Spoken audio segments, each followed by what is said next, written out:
함께 찬양 드리겠습니다.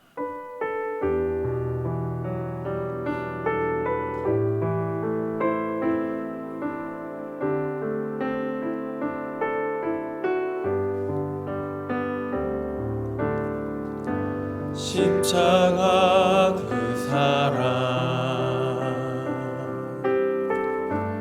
멀리 떠나서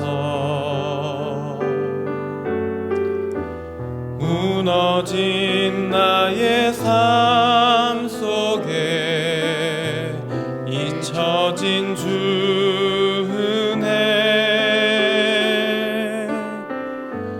돌 같은 내 마음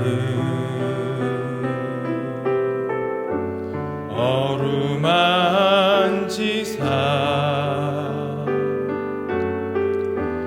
다시 일으켜 세우신 주를 사랑합니다. 주 나를 보호하시고 날 붙드시니 나는 보배롭고 존귀한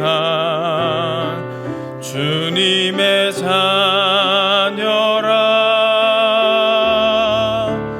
주 너를 보호하시고 널 붙드시리. 너는 보배롭고 존귀한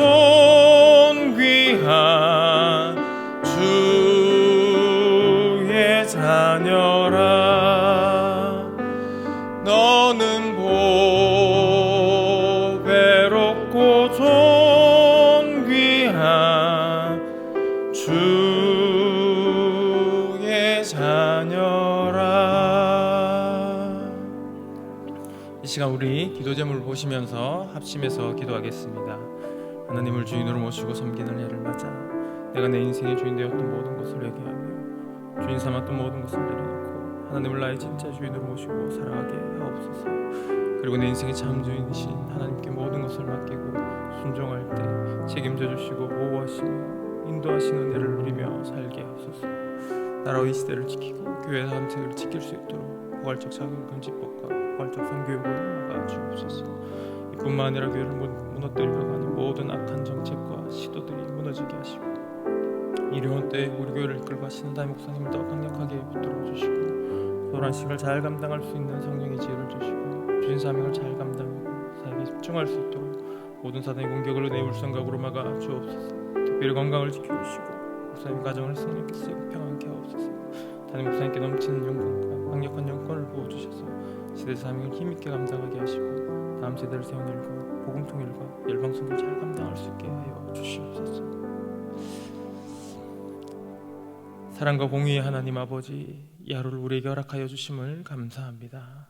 하나님을 주인으로 모시고 섬기는 해를 맞아 내가 내 인생의 주인 되었던 것을 회개하며 주인 삼았던 모든 것을 내려놓고 하나님을 나의 진짜 주인으로 모시고 살아가게 하소서. 그리고 내 인생의 참 주인이신 하나님께 모든 것을 맡기고 순종할 때 책임져 주시고 보호하시며 인도하시는 은혜를 누리며 살게 하소서. 나라와 이 시대를 지키고 교회와 다음 세대를 지킬 수 있도록 포괄적 차별금지법과 포괄적 성교육을 막아 주옵소서. 이뿐만 아니라 교회를 무너뜨리려 하는 모든 악한 정책과 시도들이 무너지게 하옵소서. 이 어려운 때에 우리 교회를 이끌고 가시는 담임 목사님을 더 강력하게 붙들어 주시고 코로나 시대를 잘 감당할 수 있는 성령의 지혜를 주시고 주신 사명을 잘 감당하고 사역에 집중할 수 있도록 모든 사단의 공격을 은혜의 불성각으로 막아 주옵소서. 특별히 건강을 지켜주시고 목사님의 가정을 성령께서 평안케 하옵소서. 담임 목사님께 넘치는 영광과 강력한 영권을 부어주셔서 시대 사명을 힘있게 감당하게 하시고 다음 세대를 세우는 일과 복음 통일과 열방 선교를 잘 감당할 수 있게 하옵소서. 오늘 이 시간 말씀을 통해 하나님을 더 알아가는 은혜를 허락하여 주시옵소서. 예수님의 이름으로 기도합니다. 아멘. 오늘 우리에게 주시는 말씀, 하나님의 말씀은 스바냐 1장 14절에서 18절까지 말씀입니다. 구약성경 1306면에 있습니다. 구약성경 1306면 스바냐 1장 14절에서 18절까지 교독하고 마지막 절은 함께 읽겠습니다. 먼저 14절입니다. 여호와의 큰 날이 가깝도다. 가깝고도 심히 빠르도다. 여호와의 날의 소리로다. 용사가 거기서 심히 애곡하는도다. 그날은 분노의 날이요 환난과 고통의 날이요 황무와 폐괴의 날이요 캄캄하고 어두운 날이요 구름과 흑암의 날이요 나팔을 불어 경고하며 견고한 성읍을 치며 높은 망대를 치는 날이로다. 내가 사람들에게 고난을 내려 소경같이 행하게 하리니 이는 그들이 나 여호와께 범죄하였음이라. 또 그들의 피는 흘려서 티끌같이 되며 그들의 살은 분토같이 될지라. 함께 읽겠습니다. 그들의 은과 금이 여호와의 분노의 날에 능히 그들을 건지지 못할 것이며 이 온 땅이 여호와의 질투의 불에 삼키우리니 이는 여호와가 이 땅 모든 거민을 멸절하되 놀랍게 멸절할 것임이라. 아멘. 요시야 시대는 심각하게 부패하였습니다. 그 결과 온 땅은 노아 홍수 시대보다 더 큰 심판을 받게 될 것이라고 스바냐는 경고하였습니다. 심판의 원인 제공자인 왕을 비롯한 정치, 종교 지도자들 그리고 상류층들에게 심판이 선언되었습니다. 그리고 그날을 여호와의 큰 날이라고 부르면서 구체적으로 이제 설명을 합니다. 여호와의 큰 날은 여호와께서 이스라엘을 포함하여 열방을 심판하시는 날을 말합니다. 지금까지 이스라엘은 하나님의 선택받은 민족, 선민이라고 여겼기 때문에 그들은 여호와의 날에 대한 소망과 기대가 있었습니다. 왜냐하면 여호와의 날이 되면 여호와 하나님께서 온 땅을 심판하시고 멸하셔서 오직 이스라엘만 세계 위에 우뚝 세워주실 것이라는 기대가 있었기 때문입니다. 하지만 이것은 반은 맞고 반은 틀렸습니다. 하나님께서 이스라엘을 영원한 하나님 나라 백성 삼아주심으로 온 세상 위에 우뚝 세우실 것입니다. 그러나 그 대상은 혈통적 이스라엘이 아닌 예수 그리스도를 믿음으로 고백하는 영적 이스라엘입니다. 그럼에도 불구하고 이스라엘은 자신들이 하나님의 선택받은 아브라함의 혈통이라는 사실을 과신했습니다. 여호와의 말씀을 신뢰하고 여호와 하나님을 경외하는 자들에게는 누구에게나 주시는 은혜를 오해하고 아브라함의 자손인 자신들에게만 은혜가 주어진다고 여겼던 것입니다. 그 결과 여호와의 날은 언제나 이방인들에게는 심판의 날이고 이스라엘 자신들에게는 승리의 날이라고 착각하였던 것이죠. 이런 배경 가운데 하나님은 스바냐를 통해 여호와의 큰 날, 심판의 날이 가깝고 매우 빠르게 다가오고 있다라고 경고하십니다. 14절 말씀입니다. 여호와의 큰 날이 가깝도다. 가깝고도 심히 빠르도다. 여호와의 날의 소리로다. 용사가 거기서 심히 애곡하는도다. 만약에 여러분들이 이스라엘 백성들이라면 이 경고를 들었을 때 어떤 마음이 들겠습니까?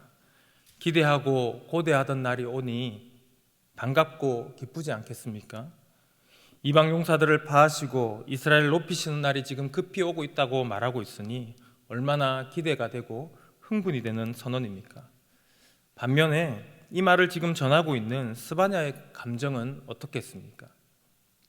용사조차 심히 애곡하는 두려운 여호와의 날이 이스라엘 자기 민족에게 지금 급하게 다가오고 있는데, 그래서 경고하고 있는데 이스라엘의 그 누구도 두려워하지 않고 회개하지 않는다면 얼마나 답답하고 가슴 저미는 일이겠습니까? 스바냐 선지자와 지금 이스라엘의 이 감정의 온도 차이가 보이십니까? 안타깝고 애절한 포효에 가까운 선언을 지금 스바냐는 하고 있는데 이스라엘은 그렇지 못한 것이죠. 지금 스바냐는 이러한 감정으로 선언하고 있다라는 사실을 우리가 기억하면서 이 본문을 보셔야 합니다. 이 여호와의 날의 참혹성을 메시지 정령은 좀 더 적나라하게 번역해 놓았습니다. 억센 사내들도 도와달라고 비명을 지른다. 이게 무슨 말입니까?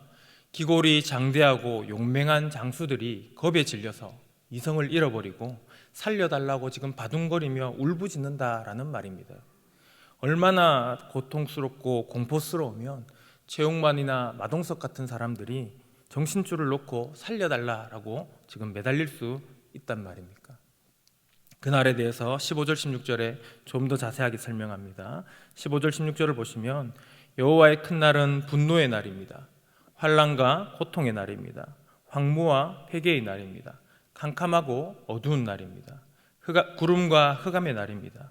나팔을 불어 경고하며 견고한 성음을 치며 높은 망태를 치는 날입니다. 우리가 지금 언뜻 보기에도 별로 좋아 보이지 않는 단어들이 연속해서 나오고 있습니다. 그만큼 여호와의 큰 날은 반드시 일어날 일이며 그 강도가 최소 전쟁터를 지금 방불케 한다라는 것을 강조하고 있습니다. 저는 전쟁을 경험해 보지 못했습니다. 하지만 화재나 태풍 같은 재난의 현장에는 있어 보았습니다. 그런 현장에 있으면 암담하죠. 하루 이틀 상간에 벌어진 일이지만 무엇을 어떻게 해야 할지 몰라서 넋을 놓고 있는 경우가 대부분입니다. 그런데 전쟁은 그런 일이 매일매일 반복됩니다. 또 목숨을 보장할 수가 없습니다. 굉음이 떠나지 않습니다. 무엇보다도 이 전쟁이, 이 일이 언제 끝날지 알 수 없는 그 암울함이 머리와 가슴에서 떠나지 않습니다. 스바냐가 지금 분노라고 표현한 단어의 이미지 속에는 펑펑 폭발하는 그림이 그려져 있습니다. 환난이나 고통이라는 단어 속에는 타인에 의한 고통과 압박이라는 이미지가 포함되어 있습니다. 황무와 폐괴는 다 무너져 내려가는 폐허가 된 이미지가 포함되어 있습니다. 그야말로 전쟁터의 모습을 표현하고 있는 것이죠. 더욱이 캄캄, 어둠, 구름, 흑암처럼 연기로 인해서 앞이 보이지 않는 시각적 이미지를 통해서 현재 상황에 대한 대안이나 해결책이 없음을 보여줍니다. 그야말로 속수무책으로 당할 수밖에 없는 상황인 것이죠. 마지막으로 나팔 소리와 함께 성읍과 망대가 점령당하는 것은 그 성 안에 있는 사람들에게는 공포 그 자체입니다. 왜냐하면 성벽을 무너뜨리고 진입한 이 적군대가 나팔을 불어서 그 성 안에 있는 사람들을 사륙하도록 명령했기 때문입니다. 사륙의 시작을 알리는 나팔 소리를 들은 백성들은 자신과 가족들의 목숨을 구하려면 쥐구멍이라도 숨어서 피해야 하는 다급한 상황이 벌어진 것이죠. 잡히면 겁탈과 목베임을 당하기 때문입니다. 그야말로 공포의 도가니입니다. 그런데도 이스라엘은 이 심판이 자신들이 아닌 이방인들에게 내려질 것이라고 생각하고 선지자의 말을 듣지 않습니다. 하나님께서는 지금 가깝고 가깝다, 빨리 오고 있다 이렇게 경고하시는데도 말입니다. 17절 말씀입니다. 내가 사람에게 고난을 내려 소경같이 행하리니 이는 그들이 나 여호와께 범죄하였음이라. 또 그들의 피는 흘리워서 티끌같이 되며 그들의 살은 분토같이 될지라. 이 두렵고 무서운 여호와의 경고를 무시한 결과 그들은 고난으로 인해 소경처럼 되고 말 것입니다. 두렵고 무서운 여호와의 날은 모든 것이 무너진 노아 홍수의 모습이고 창조 이전의 모습입니다. 창세기 1장에 계속적으로 반복적으로 언급되었던 날이라는 단어를 오늘 본문 15절 16절에 6번이나 의도적으로 반복합니다. 마치 6일의 창조를 거스러 올라가서 창조 이전에, 그 창세기 1장 이전에 땅이 혼돈하고 공허하며 흑암이 깊음 위에 있던 그 상태로 돌아가고 있는 모습을 보여주고 있는 것이죠. 스바냐서를 시작하면서 지면의 모든 것을 멸절하겠다라고 하신 하나님의 말씀대로 될 것을 구체적이면서도 선명한 이미지로 보여주고 있습니다. 이 이미지를 통해 눈에 보이듯 지금 그려주고 있으면서 반드시 너희가 보는 대로 될 것이다 라고 선언하고 계신 것입니다. 여호와의 큰 날이 온 결과 모든 사람은 소경과 같이 될 것입니다. 거리마다 집마다 시체들의 피비린내와 썩은 악취로 가득하게 될 것입니다. 18절 말씀입니다. 그들은 은과 금이 여호와의 분노의 날에 능히 그들을 건지지 못할 것이며 이 온 땅이 여호와의 질투의 불에 삼키우리니 이는 여호와가 이 땅 모든 거민을 멸절하되 놀랍게 멸절할 것임이니라. 이렇게 두렵고 무서운 여호와의 날은 그들이 자랑하던 돈이 구원해주지 못합니다. 그들이 다양하게 섬기던 우상들이 건져주지 못합니다. 왜 그렇습니까? 17절에도 언급되었지만 그들의 죄가 원인이기 때문입니다. 죄 문제를 해결하지 못하면 결코 임박한 여호와의 날을 피할 수가 없습니다. 죄 사함을 받지 못하면 참혹한 심판을 몸으로 고스란히 받아내야 합니다. 그렇다면 어떻게 해야 할까요? 임박하고도 참혹한 여호와의 큰 날에 어떻게 구원을 받을 수 있을까요? 이런 질문을 남기며 스바냐 1장은 끝이 납니다. 오늘 말씀을 정리해 보려고 합니다. 여호와의 큰 날 심판은 우리의 상상을 초월할 정도로 잔혹하고 끔찍합니다. 용사마저도 구해달라고 비명을 지를 만큼 혹독하고 무섭습니다. 스바냐 시대 이스라엘은 자신들이 가진 재물들이, 그렇게 막 이웃을 학대하고 끌어모은 그 재물들이, 그리고 자신들이 그렇게 많이 섬기던 우상들이 환란에서 구원을 허락할 것이라고 착각하며 살았습니다. 더욱이 선지자가 임박한 여호와의 날을 경고하는데도 불구하고 아브라함의 혈통이라는 그 자만으로 귀를 막고 선지자의 그 애절한 외침을 듣지 않습니다. 분명한 것은 그들은 죄의 문제를 해결하지 못해 여호와의 심판을 피하지 못한다라는 사실입니다. 그렇다면 우리는 어떻습니까? 우리 주님 다시 오셔서 심판의 나팔을 부실 때 구원받을 수 있으십니까? 어떻게 우리가 그 구원을 확신할 수 있습니까? 우리가 구원받을 수 있다는 것을 확신할 수 있는 근거는 죄 문제가 해결되었기 때문입니다. 저와 여러분이 그 문제를 스스로 해결하였습니까? 아니죠. 내가 한 것이 아니라 나는 아무것도 한 것이 없음에도 불구하고 우리 죄를 대신해서 십자가를 지신 예수 그리스도의 그 은혜로 인해서 우리의 죄는 모두 사함받았습니다. 우리는 그 은혜 때문에 크고 두려운 여호와의 심판 속에서 구원을 얻고 환난과 고통이 아닌 치유와 회복, 감사와 기쁨이 넘치는 그 축제의 날을 맞이하게 될 것입니다. 이 놀라운 구원의 소식이 우리가 하루를 살아가는 원동력이 되시기를 소망합니다. 이 놀라운 복음의 소식이 암울한 현실 속에 소망이 되시기를 바랍니다. 이 복음의 은혜로 더하여 주신 이 날이 감사와 찬양으로 충만하시기를 축원합니다. 아멘. 우리 화면을 보시면서 기도 제목을 함께 읽고 합심하여 기도하겠습니다. 사랑과 은혜의 하나님 아버지, 영원한 멸망에서 영원한 생명으로 건져주신 은혜를 날마다 순간마다 기억하게 하시고 하나님의 자녀 삼아주신 은혜의 황성함으로 인해 감사와 기쁨이 넘치게 하소서. 이 복음의 은혜가 나의 삶의 원동력과 소망과 충만하게 하옵소서. 우리 함께 기도하겠습니다. 사랑과 은혜의 하나님 아버지, 감사합니다. 영원히 죽을 수밖에 없었던 우리를 하나님의 은혜로 구원하여 주심을 감사합니다. 그 어느 것 하나 하나님 앞에 자랑할 것이 없음에도 불구하고 우리를 긍휼히 여겨주시고 하나님의 자녀 삼아주신 그 은혜 감사합니다. 이날 이 복음의 은혜가 날마다 우리의 삶을 붙잡고 살아갈 수 있도록 은혜를 베풀어 주시옵소서. 날마다 순간마다 하나님의 은혜로 말미암아 기쁨과 즐거움이 넘치는 우리의 삶이 될 수 있도록 도와주시옵소서. 이 고난의 시대, 이 어려운 시대, 하나님 복음이 우리를 붙잡고 가는 귀한 하루가 될 수 있도록 하나님이여 날마다 붙잡아 주시옵소서. 한이 없으신 사랑으로 우리를 품어주시고 구원하신 하나님 아버지 감사합니다. 그 사랑이 제가 사는 이유이고 힘입니다. 그 은혜로 오늘을 살아가고 또 살아왔습니다. 우리의 삶의 그 어떤 난관과 암담함 속에서도 주 예수 그리스도의 사랑이 기억나게 하시고 십자가를 바라보게 하셔서 넉넉히 이기고 찬송하게 하옵소서. 예수님의 이름으로 기도합니다. 아멘. 계속해서 담임 목사님과 교회, 나라와 민족과 선교사님을 위해서 기도해 주시고 기도회를 마무리해 주시기 바랍니다.